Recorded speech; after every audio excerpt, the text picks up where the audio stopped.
Di awal film kita akan diperkenalkan dengan seorang sales peralatan olahraga bernama Teddy. Yang mana pada hari itu dia membagikan brosur kepada setiap orang agar mereka mau pergi ke gym tempat dia bekerja. Namun saat bertemu dengan bosnya, ia malah dimarahi sebab tidak mencantumkan alamat dan nomor telepon di brosur yang dia bagikan. Sehingga Teddy pun terpaksa dipecat karena dianggap tidak becus di bidang pemasaran. I'm sorry, Dad. Marty, I've worked hard on this.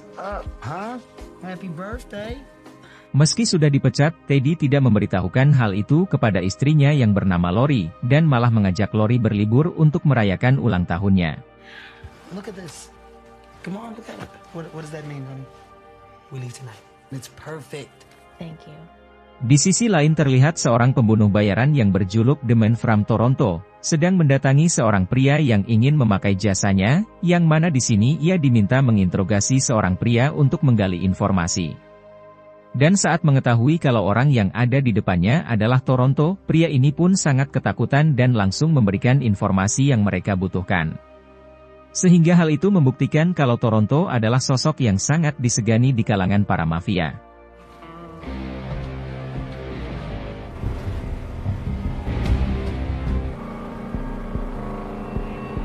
Setibanya di rumah, Toronto pun menyimpan perlengkapan senjatanya dan juga uang hasil kerjanya hari ini.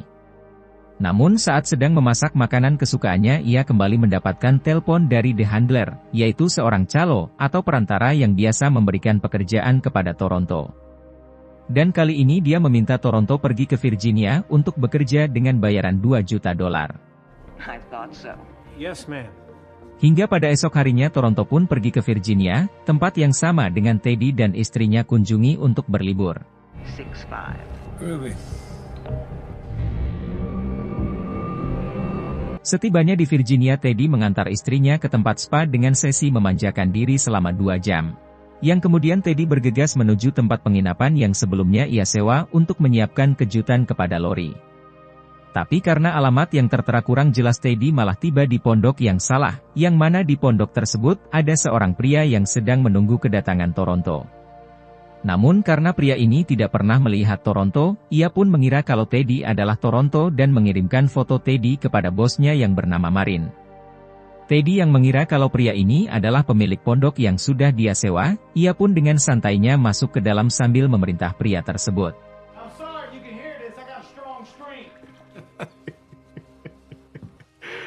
Namun tidak lama kemudian dia dibawa ke ruang bawah tanah yang di sana sudah ada pria dengan tangan yang terikat. Di mana mereka juga memanggil Teddy dengan nama Toronto dan memintanya untuk menginterogasi pria tersebut agar mau memberikan kode yang sedang mereka cari. Teddy yang tidak tahu apa-apa tentu saja dibuat ketakutan, yang saat bersamaan tim pasukan FBI juga datang mengepung tempat tersebut.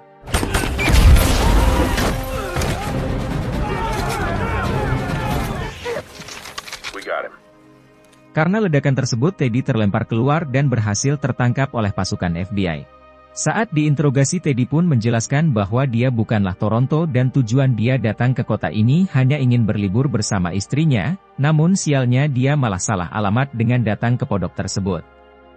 Mendengar cerita itu, FBI pun mau percaya dengan Teddy, namun di sini FBI meminta Teddy agar tetap menyamar sebagai Toronto untuk membantu mereka menangkap Marin, karena sebelumnya Marin mengira kalau Teddy adalah Toronto.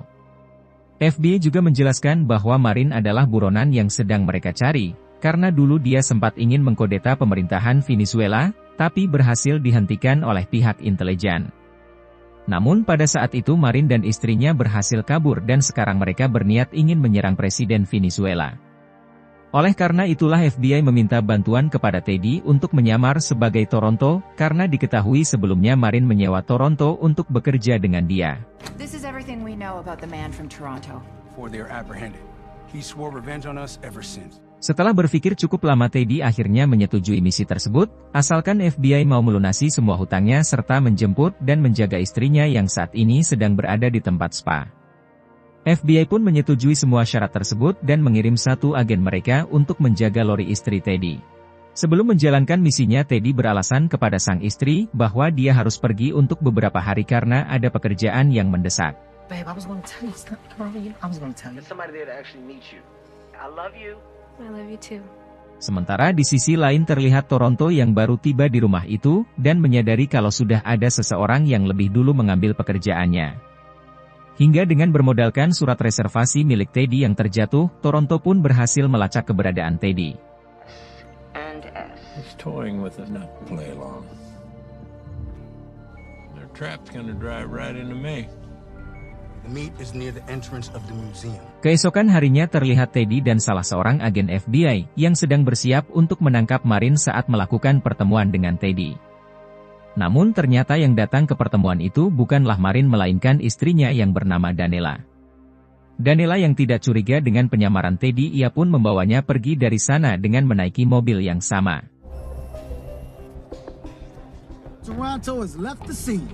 Who would have thought it? Sementara Toronto yang juga berada di sana, ia menyandra seorang agen dan memintanya untuk mengikuti mereka ke bandara. Di tengah perjalanan Toronto menyuruh agen tersebut untuk memberitahukan kepada atasannya, kalau target mereka sedang berada di truk berwarna kuning, sehingga pasukan FBI pun berhasil ditipu oleh Toronto. Something is wrong. Pull that truck over right now. Setibanya di bandara, Daniela kemudian menyuruh anak buahnya untuk membawa Teddy menuju Puerto Rico, karena ada misi yang harus mereka kerjakan.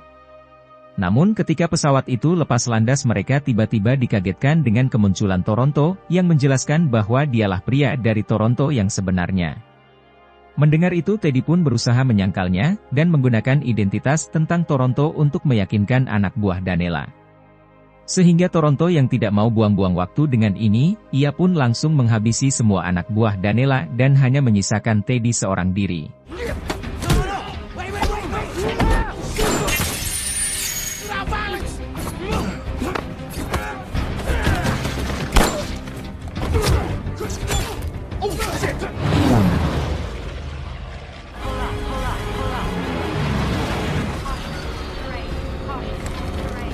Setelah mendaratkan pesawatnya di sebuah ladang yang luas, Toronto kemudian menghubungi The Handler dan memberitahukan bahwa dia sudah berhasil menangkap Teddy, yaitu seseorang yang menyamar jadi dirinya.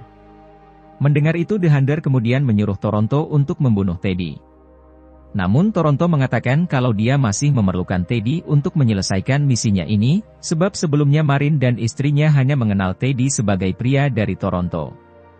Di mana jika Teddy dibunuh maka misi mereka akan jadi runyam, ditambah lagi sekarang Toronto mendapatkan tugas dari Marin untuk mencari seseorang yang bernama Green.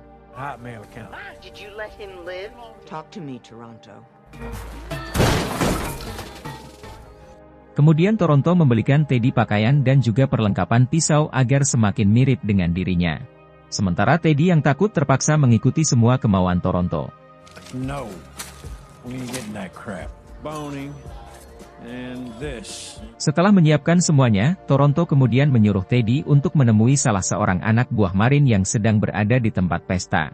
Sementara dia sendiri akan memandunya melalui alat pendengaran. Yeah, so? A man from Toronto. Saat bertemu pria ini memberitahukan bahwa mereka telah menyandra 4 orang pria dan salah satunya adalah Green. Yang mana di sini mereka menyuruh Teddy untuk mengancam keempat pria tersebut agar ada yang mengaku siapa yang bernama Green. Namun saat Teddy mengancam mereka menggunakan pisau, ia malah tak sengaja melukai wajah salah seorang sandera. Teddy yang tidak tahan melihat darah, ia pun menjadi mual dan memuntahkannya kepada sandera di sampingnya. Yang pada akhirnya sandera tersebut pun mengaku kalau dia adalah Green karena tidak tahan dengan bau muntah Teddy. I'm Green, please stop. I'm Green. Get into their heads. Mind games. Setelah mendapatkan Green, pria ini berniat ingin membunuh Teddy, namun untung saja Toronto muncul tepat waktu. Setelah menghabisi mereka, Toronto lalu bertanya kepada Green mengapa Marin ingin menangkapnya. Green pun menjelaskan bahwa sebelumnya Marin mempekerjakan dirinya untuk membuat sebuah bom bersama Coglin, yaitu seorang pria yang sebelumnya diancam oleh Teddy waktu di pondok. Namun saat mereka mengetahui kalau Marin ingin meledakkan gedung kedutaan Venezuela yang ada di Amerika, Green dan Coglin pun memutuskan untuk kabur. Tapi saat ini Marin terus memburu mereka karena bom tersebut memiliki 2 kode keamanan, di mana kode pertamanya dimiliki oleh Coglin dan kode kedua adalah sidik jari Green. Mengetahui itu Toronto pun langsung membunuh Green untuk mengambil jempolnya. Di sisi lain The Handler menugaskan seorang asasin bernama James untuk membunuh Toronto.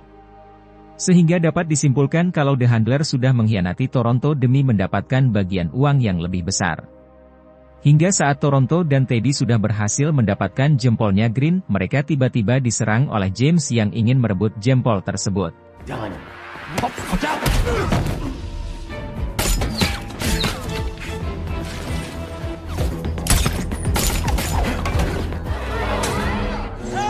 Hold on, I'm coming down. Help! Untungnya Toronto berhasil melumpuhkan James dan mengambil kembali jempol tersebut, yang kemudian mereka pun langsung kembali ke Amerika. Who Toner got you into this situation? Know what you're talking about. Ladies and gentlemen, this is your captain speaking. Setibanya di Amerika, Teddy mengajak Toronto makan malam bersama istrinya dan juga seorang wanita teman Lori. Akan tetapi Toronto yang merupakan seorang pembunuh, tentu saja dibuat kaku karena tidak pernah makan malam bersama seorang wanita. Sementara FBI yang mengetahui keberadaan mereka melalui CCTV, mulai menyiapkan pasukan untuk melakukan pengepungan. Yang saat bersamaan James juga muncul dengan maksud ingin merebut kembali jempolnya Green. Teddy yang melihat itu pun bergegas mengajak Toronto bersembunyi namun berhasil ditemukan oleh James, sehingga terjadilah pertarungan.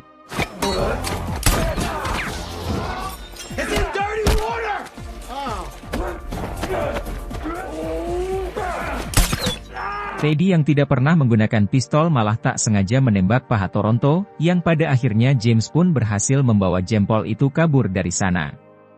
Dengan cepat Toronto mengajak Teddy untuk mengejar James menggunakan mobil polisi yang terparkir, dan sekarang Toronto pun akhirnya sadar kalau The Handler sudah mengkhianatinya.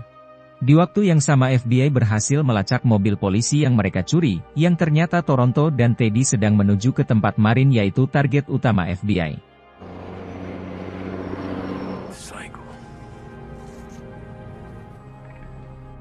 Hola, mi amor. Sementara di lain tempat, terlihat The Handler dan James menemui Marin di sebuah gedung untuk memberikan jempolnya Green, yang kemudian Marin pun memberikan uang $2 juta kepada The Handler sesuai dengan kesepakatan mereka sebelumnya.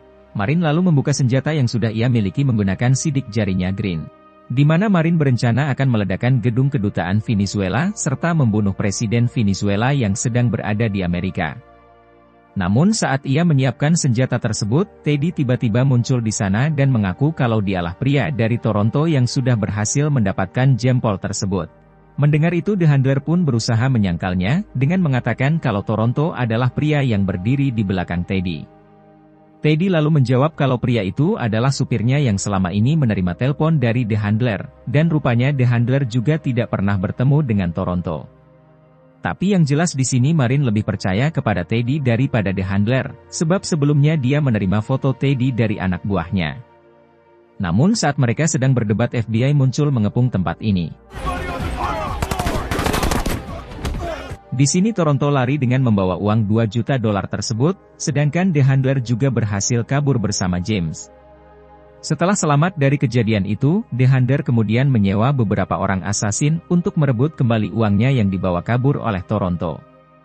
Sedangkan Teddy yang baru tiba di rumah, ia mendapatkan pesan dari Lori yang mengatakan kalau dia sangat kecewa terhadap Teddy karena sudah membohonginya. Dan Lori meminta Teddy untuk menemuinya di stasiun kereta jika Teddy masih mencintainya. Teddy pun berlari menuju stasiun kereta namun tiba-tiba ia ditabrak oleh James. Di sini James bertanya di mana keberadaan Toronto, namun di saat itu juga Toronto pun muncul menghajarnya. Setelah melumpuhkan James, mereka kembali diserang oleh asasin yang dikirim oleh The Handler.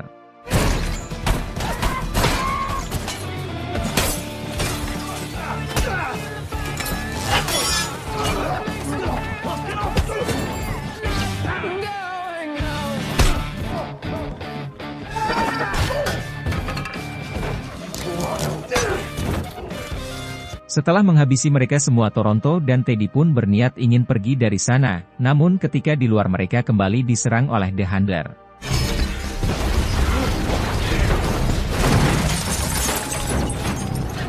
Toronto dan Teddy pun berusaha kabur dengan masuk ke dalam pabrik makanan, dan di sini mereka berhasil membunuh The Handler dengan memasukkannya ke dalam minyak yang mendidih. gas in her jacket or something. Because of you.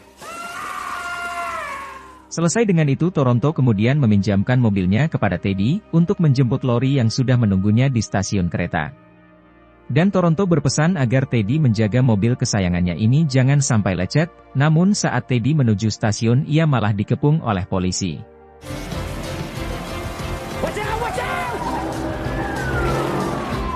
Karena tidak punya banyak waktu, Teddy pun meninggalkan mobilnya di rel kereta dan bergegas menemui Lori yang sudah menunggunya. Namun saat mereka sedang kangen-kangenan, mobil milik Toronto ditabrak oleh kereta yang membuat semua uang di dalamnya berhamburan. Setahun kemudian, terlihat Teddy, Lori dan teman Lori sedang makan di restoran milik Toronto. Yang mana restoran ini adalah mimpinya Toronto yang menjadi kenyataan, dan sekarang dia memutuskan untuk pensiun sebagai pembunuh bayaran. Di sini Teddy sebenarnya tidak menyukai masakan yang ada di restoran Toronto, namun Teddy tetap mendukung Toronto sebab dia sudah merusak mobil kesayangannya. Setelah itu film pun berakhir. Oke kawan-kawan semua, itulah tadi alur cerita film The Man from Toronto 2022. Semoga kalian bisa terhibur dengan alur cerita film ini, atas kesalahan dan kekurangan kami mohon bisa dimaklumi. Saya pamit undur diri dan sampai jumpa di video selanjutnya.